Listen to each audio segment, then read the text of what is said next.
Hello students, I am Shweta, your maths teacher.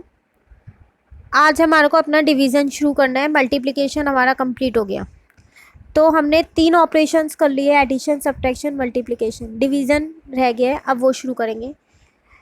Last class में मैंने आपको यहाँ क्वेश्चन नंबर 7 पे कंप्लीट किया था। नेक्स्ट पेज पे सबसे पहले आप ये डिवीज़न की टर्म्स लिखोगे और ये फॉर्मूला लिखोगे एक। अभी तक आपने एडिशन, सब्ट्रैक्शन और मल्टीप्लिकेशन का भी लिखा है ना? तो सेम ये भी आपको एज इट इज़ लिखना है। तो चलो शुरू करते हैं। डिवाइड करना आप सबको आता होगा। पहले मैं आपको इसमें एक चीज़ बताना चाहती हूँ। चलो मैं आपको ये टर्म्स समझा देती हूँ, वही चीज़ मैं आपको बताने भी वाली थी।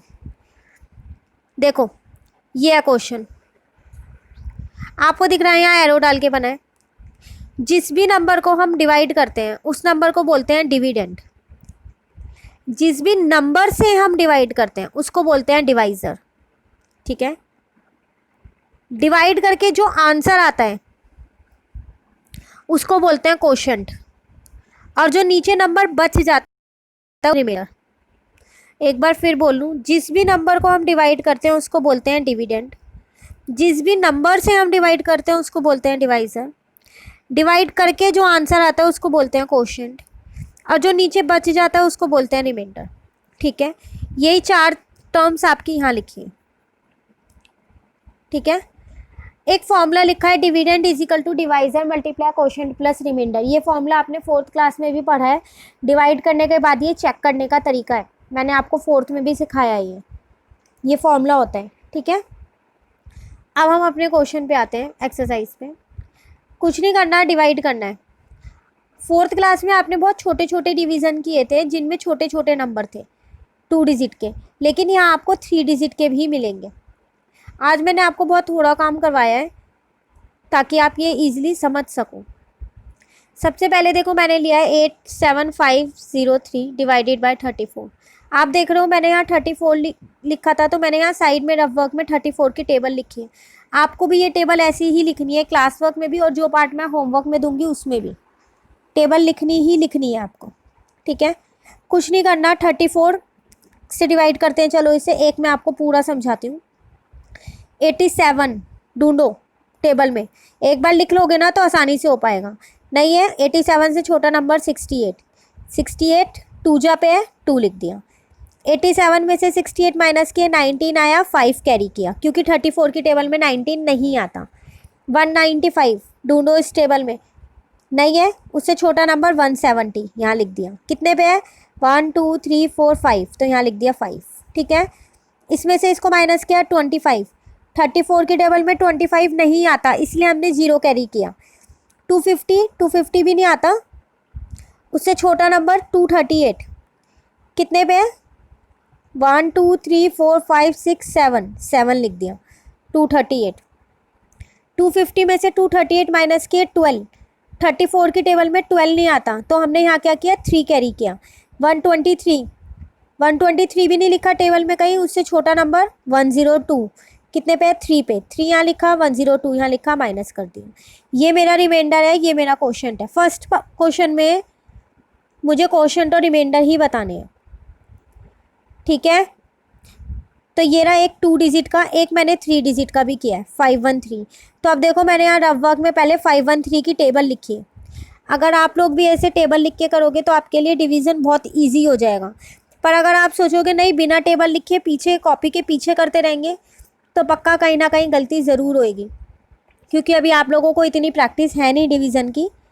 तो इसीलिए साइड में टेबल लिख लो, जैसे मैंने लिखी है। मैंने आपको 4th में भी ऐसे ही करवाए थे डिवीज़न, साइड में टेबल लिखवा के। तो आपको भी ऐसे ही करने हैं, टेबल लिख के। अब 513 3 डिजिट है, तो यहाँ भी 3 ही डिजिट लेंगे। 758 नहीं आता, तो 1 ये है छोटा, 1 पे 513। इसमें से इसको माइनस किया, 245। 245 इसकी टेबल में नहीं आता, तो 0 कैरी किया। अब ये नंबर नहीं आता, इससे छोटा नंबर ये रहा, 2052। कितने पे? 4 पे। 4 लिख दिया, 2052 माइनस कर दिया, 398। 398 भी इसकी टेबल में नहीं आता, तो 6 कैरी किया। अब 3986 नहीं आता, पर उससे छोटा नंबर है 3591। कितने पे है? 7 पे। काउंट किया ऊपर से, तो 7 आया, तो 7 पे लिख दिया, माइनस किया 395। इसकी टेबल में नहीं आता 395, फिर हमने 9 उतारा, इससे छोटा नंबर फिर यही है 3591, 7 दोबारा लिख दिया, फिर दोबारा माइनस किया, फिर आया 368, वो भी इसकी टेबल में नहीं आता तो फिर 0 कैरी किया, फिर इससे छोटा यही है 3591, माइनस किया, मेरा यहाँ पर क्या क्या आ गया, रिमाइंडर आ गया। ठीक है, तो ये मेरा क्वेश्चन है, ये मेरा रिमाइंडर है। मैंने इसके 2 ही पार्ट किए हैं, बाकी के नहीं किए। क्वेश्चन नंबर 2 है, फाइंड द डिविडेंड। देखो अब आपसे कह रहा है डिविडेंड निकालो। मैंने अभी आपको एक फॉर्मूला बताया है, ये dividend is equal to divisor multiply quotient plus remainder, बताया है ना। तो ये डिविडेंड आपको निकालना है, तो इसका मतलब ये तीनों आपको दे रखे होंगे, डिवाइजर क्वोशंट रिमाइंडर दे रखे हैं। कुछ नहीं करना, सिर्फ फॉर्मूले में इसको पुट करना है। Dividend is equal to divisor multiply quotient plus remainder. Divisor की जगह डिवाइजर, मल्टीप्लाई का साइन ऐसे ही है, क्वोशंट की जगह क्वोशंट, प्लस का साइन ऐसी है, रिमाइंडर की जगह रिमाइंडर। अब इसे सॉल्व कैसे करना है, ये नहीं है इन दोनों को उठाया और प्लस कर दिया, नहीं, पहले मल्टीप्लाई होगा, इसको इससे मल्टीप्लाई करना है, यहाँ लिख दिया। मल्टीप्लाई करके मैंने नहीं दिखाया क्योंकि लास्ट पीछे की 2 एक्सरसाइज में आपने मल्टीप्लिकेशन सीखा है कैसे करना है। अब ये रफ वर्क में आपको खुद करके देखना है। कैलकुलेटर कोई भी बच्चा यूज़ नहीं करेगा मल्टीप्लाई करने के लिए या डिवाइड करने के लिए, खुद करोगे। अगर आपने कैलकुलेटर यूज़ किया तो इसमें आप ही का नुकसान है, आपकी कैलकुलेशन वीक होगी। तो इसको इससे मल्टीप्लाई किया, ये आया, प्लस का 67 ऐसी है, इसको इसमें प्लस के आंसर, ये मेरा डिविडेंड आ गया।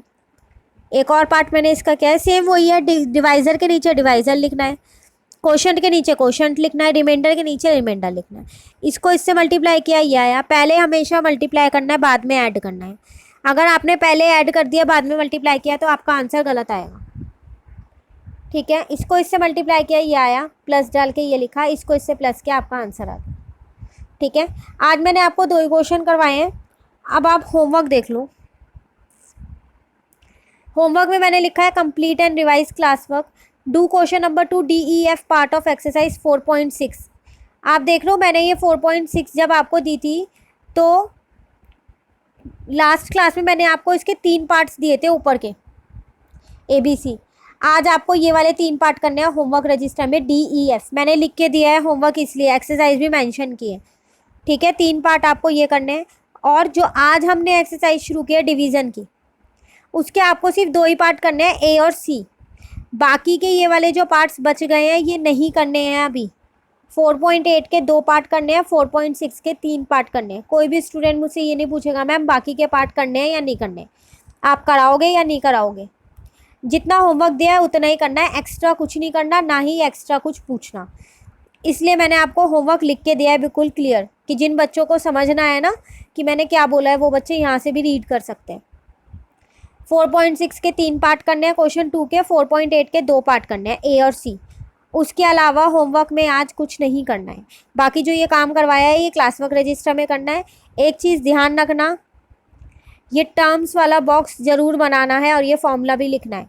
और जब मैं आपसे चेकिंग के लिए एक्सरसाइज मांगती हूँ बेटा, अगर मैंने आपसे 4.8 मांगूँ जब, तो आप मुझे ये भी दोगे ना चेकिंग के लिए।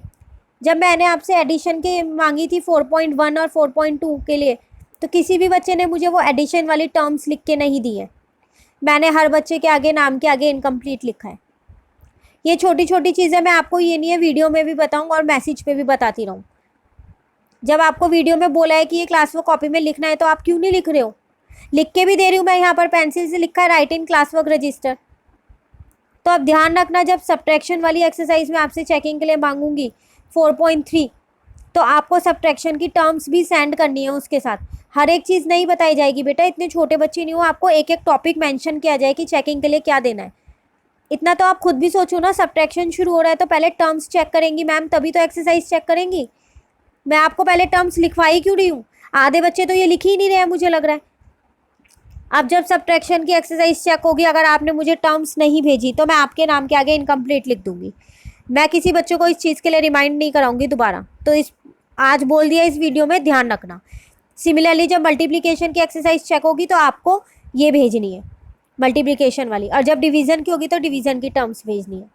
कुछ बच्चे तो वीडियो सुनते ही नहीं है, सिर्फ PDF देख के ही काम कर लेते हैं, समझते हैं नहीं चीज़ों को। तो जो बच्चे वीडियो देख रहे हैं एटलीस्ट वो तो ध्यान रखो कि आपको ये भेजना है। ठीक है, बाकी का काम नेक्स्ट क्लास में करेंगे। होमवर्क मैंने यहाँ लिख दिया, कोई भी बच्चा कंफ्यूज मत होना, इसलिए पूरा होमवर्क लिख के दिया है मैंने आपको। Thank you, have a nice day.